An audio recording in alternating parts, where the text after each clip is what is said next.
Happy Wednesday, everybody. This is C-Mail. Let me see how to do my... What's up, guys? My audio cut out. So this is me introducing myself and saying that by the title of the video, you know what's going on. All right, bye. The title of the video. Today, I'll be playing Minecraft with the Foxy jumpscare mod. And we're going to try and figure out the meaning of life while we do it. So that's the plan for today. Let's name this C-Mail World. And let's jump into it. Let's jump into it, guys. Let's do this. Yeah. Not going to do any funny stuff. Day one. Let's just see what happens, you know? Let's see what happens. The meaning of life. While this loads, we can chat about it. Here, I'll give myself 20 minutes, actually. I'm going to give myself 20 minutes is the length of a Minecraft day. So I give myself one Minecraft day to figure it out. All right, 20 minutes are on the clock. The meaning of life, I think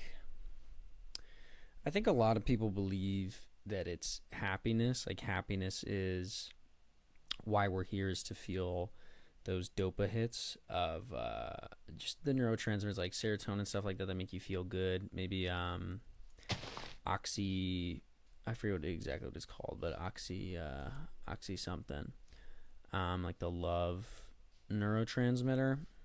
I think a lot of people think the meaning of life is for love. I might be of that mindset, maybe a little bit. I think life is definitely more than that, though. I think there are some people that don't view love as that important to living. Like the construct that is marriage and that is love is very I don't know. It's something that is it's a construct. And so a lot of people don't want it.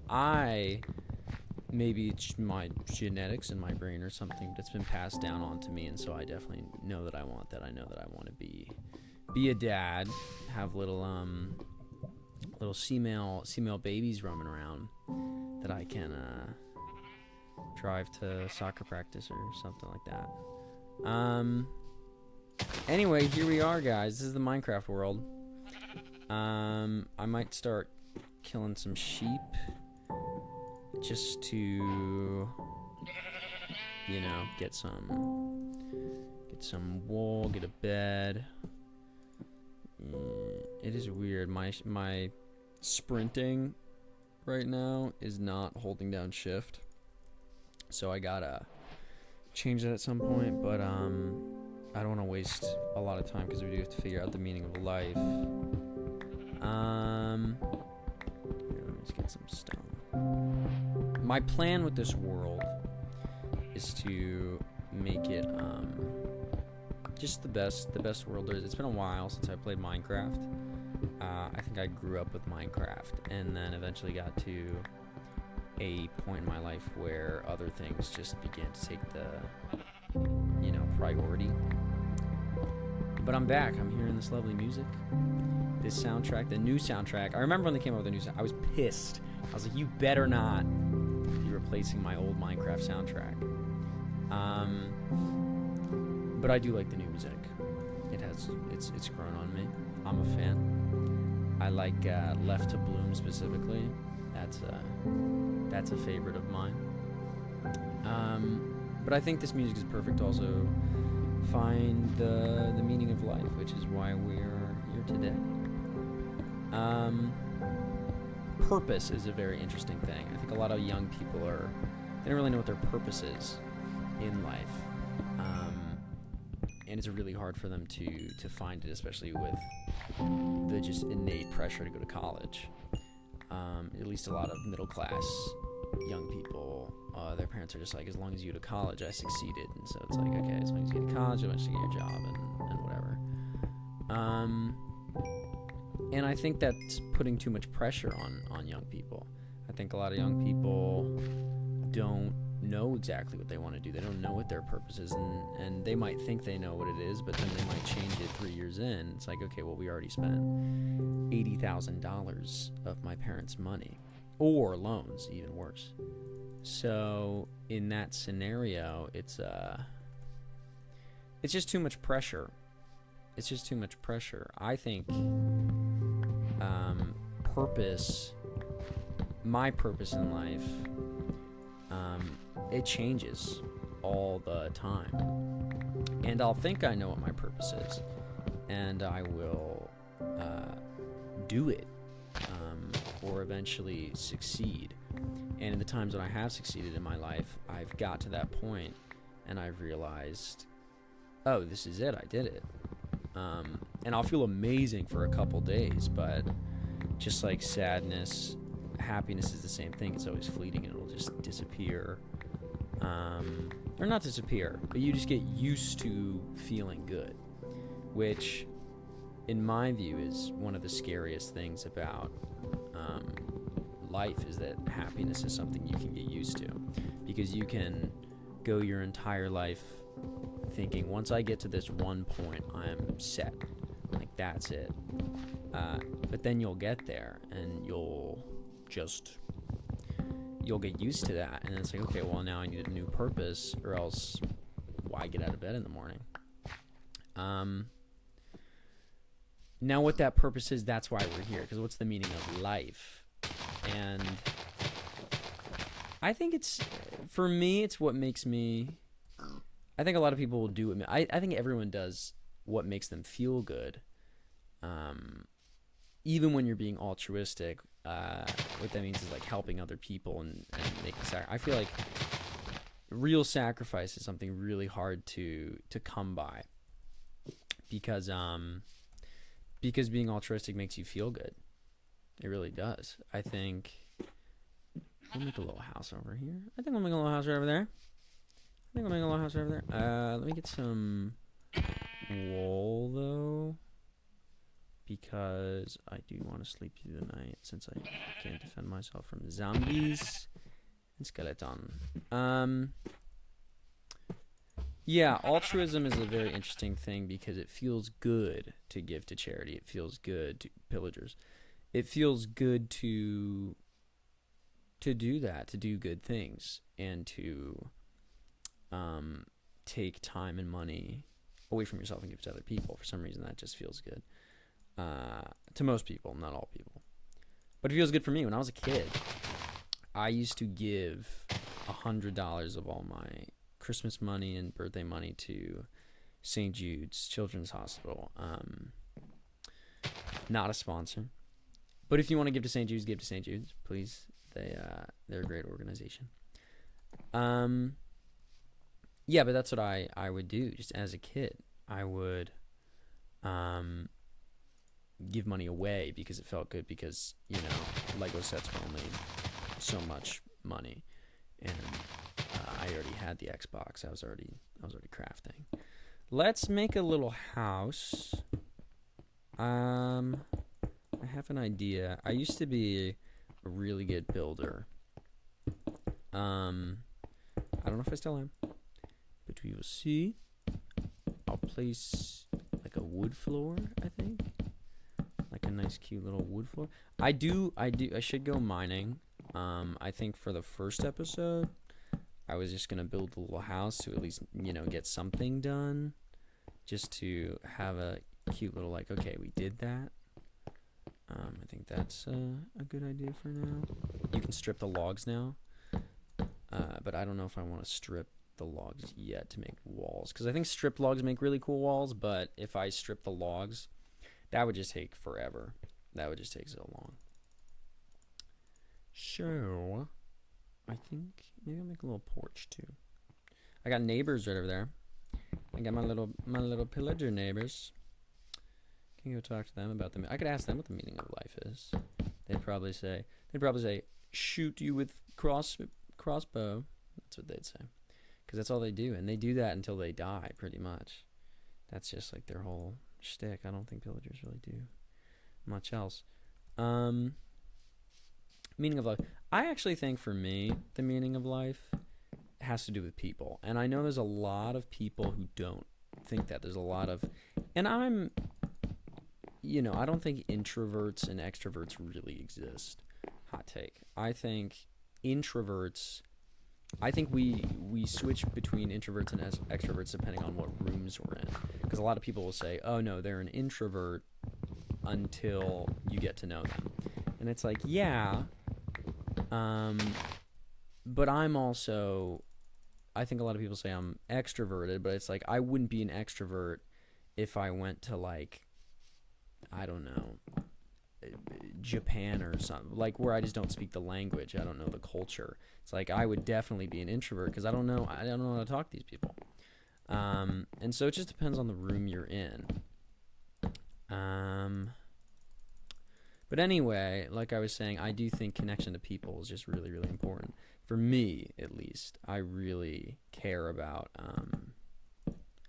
connecting with people, and if I isolate myself for too long, I begin to get in my head and I'm not that happy, because life itself, it's the same. It's like if a tree falls in a forest, does anyone hear it? It's like, okay, if I play Minecraft on my own for my entire life and then my computer explodes and no one sees my Minecraft, did I really craft?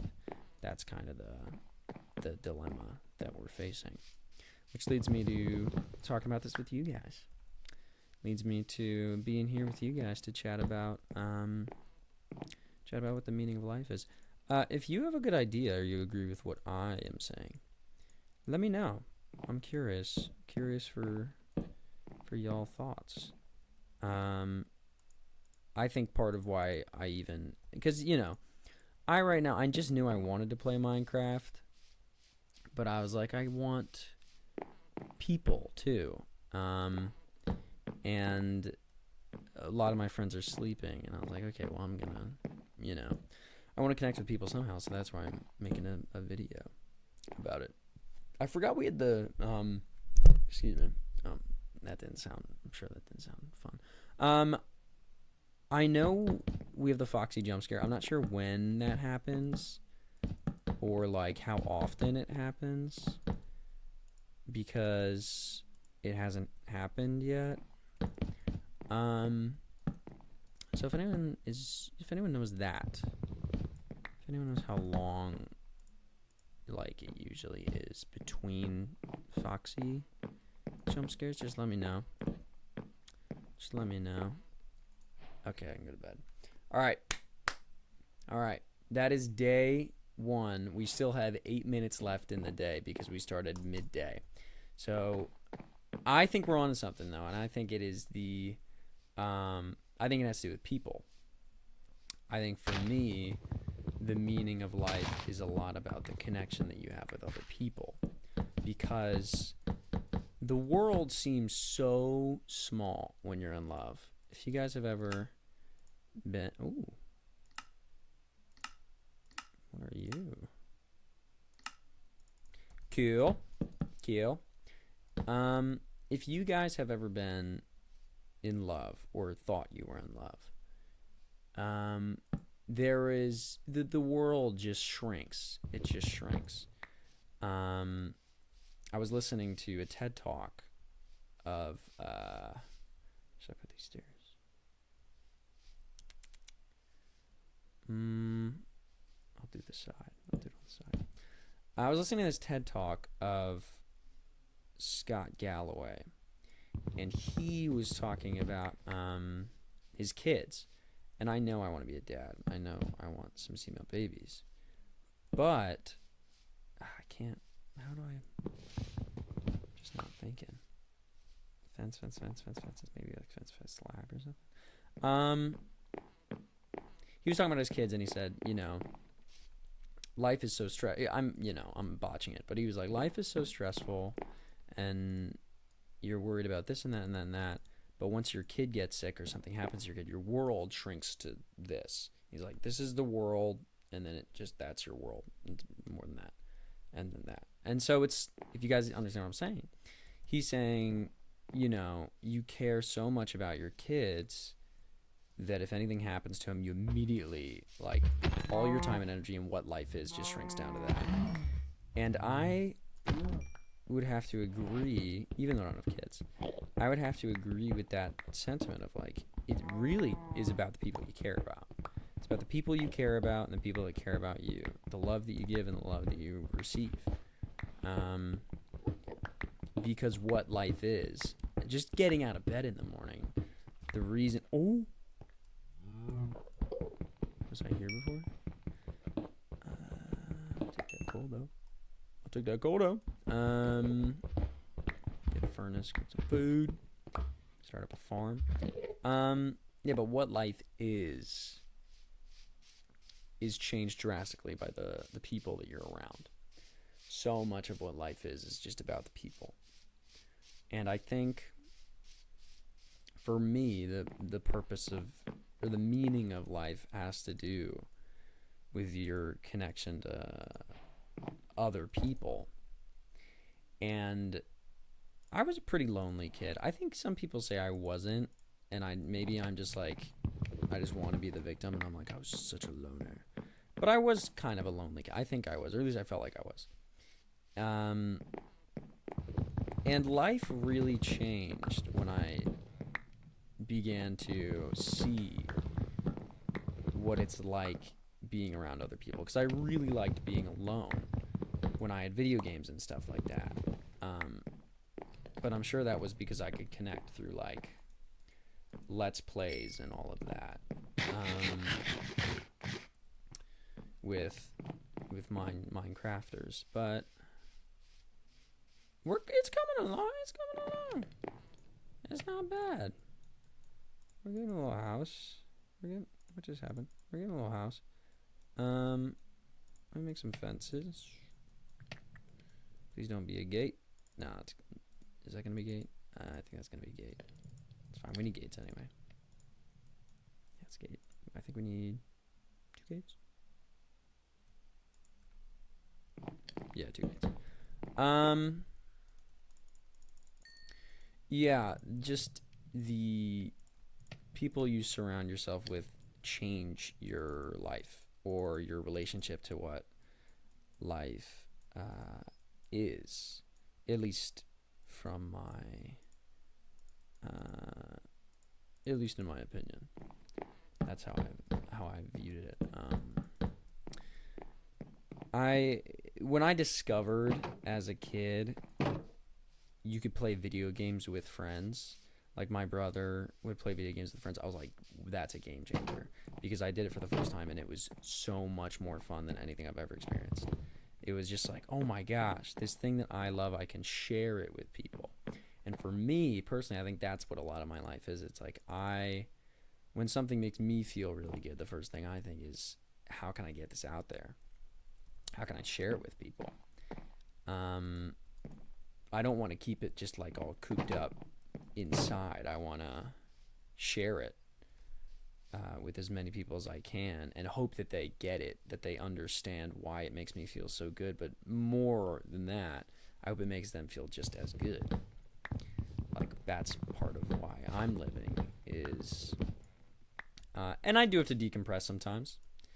You know, if I'm giving too much of my energy to other people, you gotta fill your cup before you fill other people's cups. There are times when I just need to take a break. I gotta go play some Minecraft. But even with that being said, it's like, you know, I came and I was playing Minecraft on my own, and I was like, dang, I really wish I could share this with people. Share this, because it felt good, but there was just something missing. And it was like, it either doesn't feel as good if I'm not sharing with other people, or it's just not, like, good because something's gnawing at me, and it's like, okay, well, what's making it real? And it's like, I don't want to be that person who goes to other people and is like, you have to look at my Minecraft world that I have spent a decade on, because it's like, you don't care, you haven't seen it from the start. That's what's cool, is when you're seeing someone, you know, over time, because it feels like you're playing too, but just seeing someone's finished product, it's like, not that it's like not impressive. It's definitely impressive that they went through all of that, but it's just not as fun. You just don't get to like see the struggle, you know? Like Rome. Rome is super cool. You go to like check out the Colosseum and all of that, and it's like it's very, very cool to see what used to be, because you know all of the like hardships that went into it and everything. But with that being said, it's like you would care so much more about Rome if you were one of those like people getting fed beer or whatever that just, you know, had to build it by. I mean, you might not. You might actually hate everyone. You might hate the world because they're forcing you to build Rome against your will, because you like I don't know, because you needed to like feed your kid and you stole a goat or something. And they said, okay, well now you're gonna build the Colosseum with your hands. Sorry, bud. Because that's how Rome was back in the day. I mean, I wouldn't know, but that's what I've heard. That's what I've been told. What I've been taught. Windows. What to do for my windows? Maybe roof. I think maybe we should start with roof before we go to windows. But we'll just cook some up. Ooh, torches. Torches is a good idea. Oh, what's that? It's the timer. All right. It is now time to recap what we've discovered. I think what I've landed upon, at least for me personally, has to do with the connection to people. Now, with that being said, I don't want to leave y'all hanging here and be like, you know, when I was a kid, my dad was like, you gotta go meet people. You gotta get more friends or something like that. And I was like, Dad, it's not that easy, because if you want friends, they don't come, because then you're all needy and stuff. Like nothing is more attractive than indifference. You know what I mean? It's like someone who can just come in and they do something super cool, and it's like they don't even care. That's so cool, and attractive to other people. And if you want friends, that kind of indifference, I think it's not talked about much. I do think it is kind of important. So how can you act like you're indifferent when you're very different? When you're like, I really want someone to play Minecraft with. I think it's just putting yourself out there one step at a time in the easiest ways that you can. For example, going and just sitting at a Starbucks and just like doing homework or reading a book, going to a Barnes and Nobles and just like sitting there and reading a book, just being in public. If you go to university, just don't coop yourself up in your dorm. Go out and do something. Just anything, but just do it in public. That's the only thing. You can go and you can have a study sesh, and you can be out in public all day and not speak one word to anyone, but just being around the energy of other people. You might run into a lucky scenario where it's like, oh, randomly this person walked by me and they had really, really loud shoes, and they sat next to me, and I told them, I said, you have really loud shoes. And instead of them being like, excuse me, they were like, haha, yeah, these shoes are loud, I know, haha. And then it's like, oh, a new friend, a new connection waiting to be had. So this is the house so far. It is now nighttime. The timer has gone off. So I think this is going to be the end of the first episode. I hope we did pretty good at finding the meaning of life, or at least got you to think a bit. And I will see y'all in the next one when we talk about another important thing. All right. Bye, y'all. Bye.